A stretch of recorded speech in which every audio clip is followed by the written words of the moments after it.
Okay mga Lods, this is an update kay Lolito Go versus Doc Ron. Okay, so si Doc Ron muna, unang round, tapos si Lolito Go. Okay, let's go. Aba, bumata naman si Lolito Ge. Okay? Why are you ge? Lolito Okay. Ge. Why are you ge? Ano sabi niya? May first reaction video ever. Hinamon, bading na bading niya. First reaction. May ever pa talaga. Ano, ever grotesco, ganun. Bading na bading ang puta. Alam mo si Doc Ron kasi, yung humor niya, it's called crass humor. So, ang humor kasi, napaka-language dependent yan. Halimbawa, pag merong mga comedians na talagang mahirap mag-gets yung humor nila. Halimbawa si George Carlin. Kung religious ka na tao, hindi ka matatawa sa kanya. Si Dave Chappelle, kung medyo woke ka, hindi ka talaga makatatawa kay Dave Chappelle. So it's very language dependent kung paano mo i-deliver yung bars mo. Si Doc Ron kasi, he appeals to most men kasi tumatawag ng bakla, tumatawag ng bobo, yung mga ganun mga ad hominems na crass humor. Now, I'm not saying na si Doc Ron ay ganun din kagaya ng language niya. I guess nag-adapt siya kasi yan yung benta doon sa nakakaraming nanonood sa kanya, 'di ba? Language dependent kasi ang humor. So that's why mas maraming nag-gravitate sa kanya nitong mga panahon na to. Ayan, kita mo, ang dali lang naman intindihin eh. Tinawag niyang bakla, tinrush talk niya.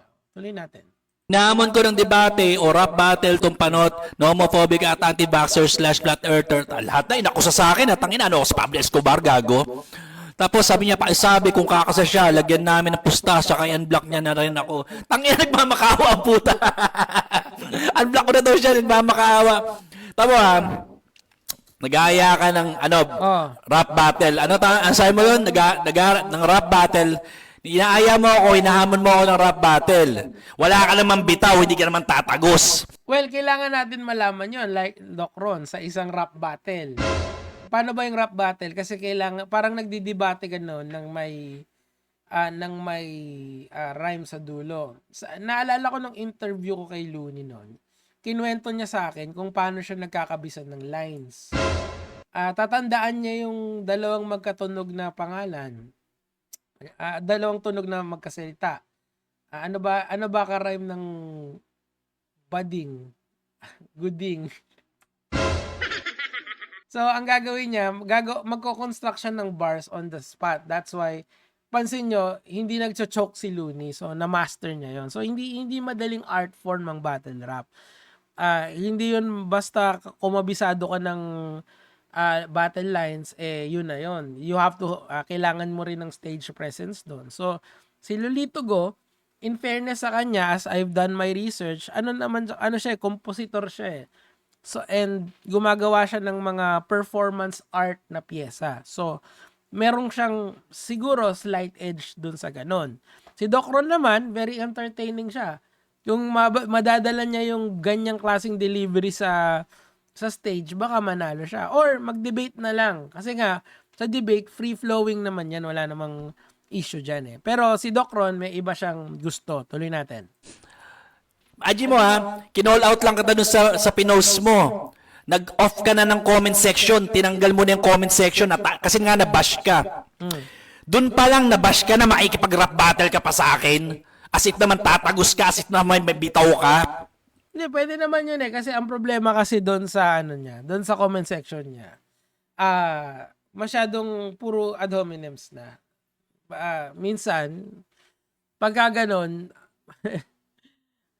wala nang sense yung mga sinasabi ng tao eh. Nag-off naman talaga ng comment section pagka ganon. Pwede naman yun. Pero, yun eh, non sequitur yun eh. Ibig sabihin, yung premise mo na nag-off ng comment section does not follow the logical conclusion na dapat hindi tumuloy yung battle rap. Pag nag-battle rap kayo, hindi naman sa platform mo i-upload, hindi rin sa platform niya. Ibig sabihin, kung sino yung may control nung publisher nung content na yon, siya yung iisipin na lang kung bubuksan yung comment section or hindi, di ba? At saka, usually kasi yung mga public debates, rap battle, online sagutan, ang nananalo dyan yung maraming fans. Hindi naman kung sino yung mas may rason eh. Ganun talaga eh. Kung sino yung mas maraming fans, yun yung panalo. So, kung ikaw, tingin mo, Doc Ron, na marami kang fans, edi go. Wala namang problema dun eh. Tuloy natin. Alam mo, ganito kasi yan, Lolito Ge, Ah, Lolita Gago. ah. Galing ako sa generation na pag may problema ako sa isang tao, suntukan kami, harapan kami. Ayan. Bakit puro war of words? Ayoko ng dakdakan eh. Okay. Gusto ko talaga, kasi ang problema sa dakdakan ganito eh. Problema sa dakdakan ganito, magkakaroon ka ng tsansa na tira-tirahin ako eh. Hindi ba yan din yung ginagawa mo ngayon na tinitira mo siya gamit salita? So, what's the difference na magkakaharapan kayo tapos magsasalita kayo at saka magsusuntukan kayo ng harapan? Kasi usually kasi pag susuntukan, mas delikado kasi baka may ma-disgrasya sa inyo. For what? For internet drama. Para hindi naman nagme-make sense yun, Doc. Pero that's your, ano mo yan, that's your style. Wala naman ako magagawa doon. Tuloy natin. Yun yung problema dun eh. Sarap battle na inahamon mo eh. Magkakaroon ka ng tsansa na batuhin ako ng kung anong salita na gusto mong ibato. Maya-unload mo yung gusto mong sabihin eh. Eh, hindi ako ganun lumaban eh. Ang laban ko, suntukan talaga. Eh, bakit nag-video ka pa about kay Lolito Go? What's the point of that? Diba? What's the point in uploading if ang laban mo, kung yung main line mo talaga ay suntukan? Okay, so I'm not sure. Parang lumalabas kasi that's another way of deflecting kung ano yung naayaw mo talaga siyang harapin. Okay? Now, pumunta tayo kay Lolito Go. Okay, so okay na kay Doc Ron kasi Lolito naman. Lolito Go naman. So, eto. Naghahamon daw ng suntukan si Doc Ron sa Maniego. Putang ina, nakakatawa ka, gago ka. Okay. Blinak Nagmura na rin eh. ko nga ako eh, di ba? Bigyan ko kayo ng background kung saan nagsimula lahat. Sige. Nag-comment lang ako dyan sa isang reel niya. Tapos sabi ko, bobo, hindi laging fear ang ibig sabihin ng phobia. It can also mean hate, di ba? Doon lang nagsimula tapos blinak mo ako. Di ba? Tapos ngayon, Again, yun sa etymology yun, di ba? Anyway, tuloy lang natin. Sige lang. maghahamon ka suntukan. Hindi mo na-realize na parang ang chihuahua na pumasok sa bakuran, tapos behind closed doors, doon ka nagtatatahol. Ganon. Ang tapang Chihuahua ka daw, Doc. Talay. mo lang dahil nakablock ako sa'yo. Tapos ngayon maghahamon ka ng suntukan. Are you serious? Eh, ang kaya mo lang naman balian yung mga pasyente mo, di ba? Nagkalat videos nito eh. Yung mga pinapagaling ko nun yung pasyente, puro umiiyak dahil bali ang katawan. Okay, so tinira niya na yung ano ni Doc Ron, yung kabuhayan. Okay, so it's getting serious. So, kung nababasa niyo yung sa baba, suntukan kailan sa Angie ako dyan. Okay, so kumasa siya sa suntukan as far as I know. Okay, so ngayon kasi na hindi na siya nagpo-post ngayon si Lolito Go, na hindi na siya Facebook post. Ang ginagawa niya is nag-aano na siya, nagsasabi na siya na laban na lang daw. Okay, so but that's the suntukan part. Kumbaga palag din siya sa suntukan. Now, pumunta tayo dito sa dito, okay. Minsan makakuha ko mga ganitong, takot ang puta. Always have to mean, sige, tingnan. Ano ba sinabi? Pero wala naman talagang dinadaan niya lang sa sigaw-sigaw tsaka sa galit-galit eh. Dinadaan niya sa theatrics para magkaroon siya ng konting semblance of sense pero wala naman talagang sense ang sinasabi niya. Hindi, style kasi ni Doc Ron yan, bro. Ganyan talaga. Ikaw, iba yung style mo. Yung style mo kasi, dignified. Yun yung ginagawa niya eh. Yung moral high ground, moral ascendancy. Ito naman si Doc Ron kasi crass humor siya. Kanya-kanyang delivery yan. Kaya nga, stylistically, match kayo. Kasi magkaiba kayo ng style, di ba?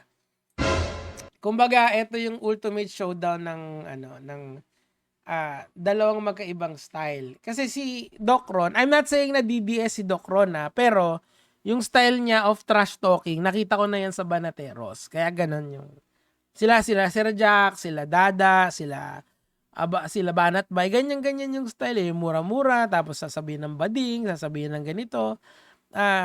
Although, mas masasabi ko na entertaining talaga si Doc Ron. Pero tingnan natin kung may laban ba pag sa yung debate Pero kung boxing yung gusto nila, nag-agree sila, bahala sila diyan. Pero ako, I would advise against it kasi baka magka-disgrasyahan kayo mahirap na. Tuloy. Di ba? Naiintindihan mo ba yung term na semantical shift? Ano yan? Alam mo ba ibig sabihin nun? Google Ano mo. yun? So nag-i-stick ka lang doon sa original definition ng phobia, which is fear. Diba? Because we all know that phobos is a Greek word for fear or panic. Diba? Pero outside of clinical context or clinical definition, lumagpas na yan dyan, no? Nagagamit na yan sa sociology, sa politics, sa media, di ba? For example, in terms of homophobia, in terms Oo nga, may point dito si Lolito of ko. Islamophobia, Homophobia, di ba? xenophobia.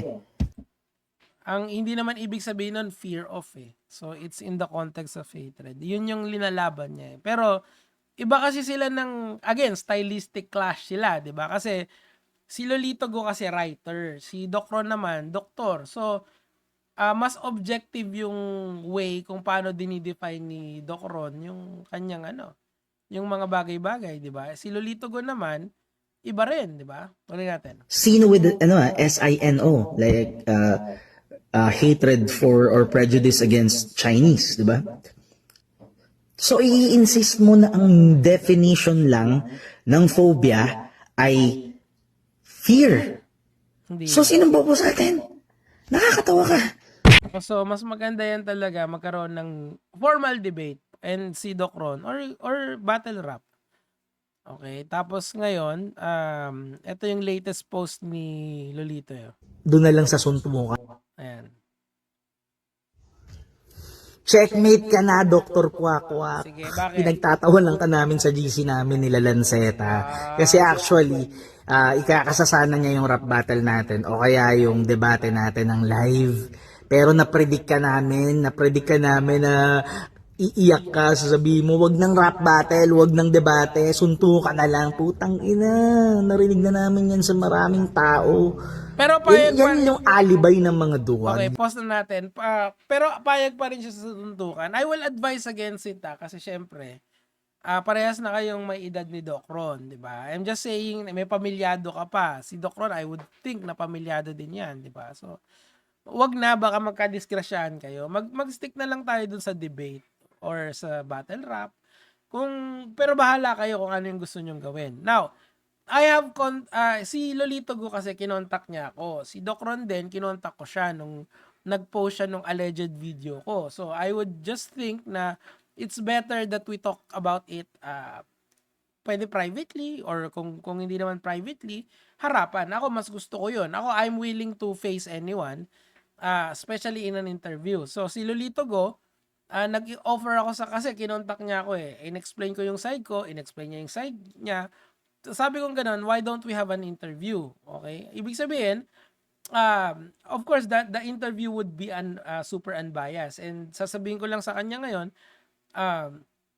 I will ask the questions na gusto niyong tanong about yung kay Lynn, di ba? So, we will talk about that na kung bakit siya pumasok doon and all of this. Hindi ako mag-hold back. Kay Doc Ron din, pwede rin ganun yung situation. Pero, insofar as him answering my message, hindi naman. Pero okay lang yun. Wala namang pilitan to end of the day.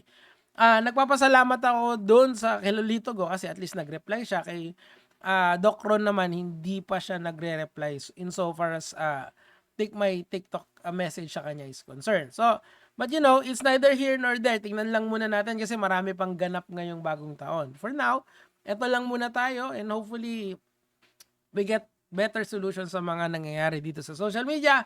Yan lang naman po yung sa akin for today. Gege mga lods.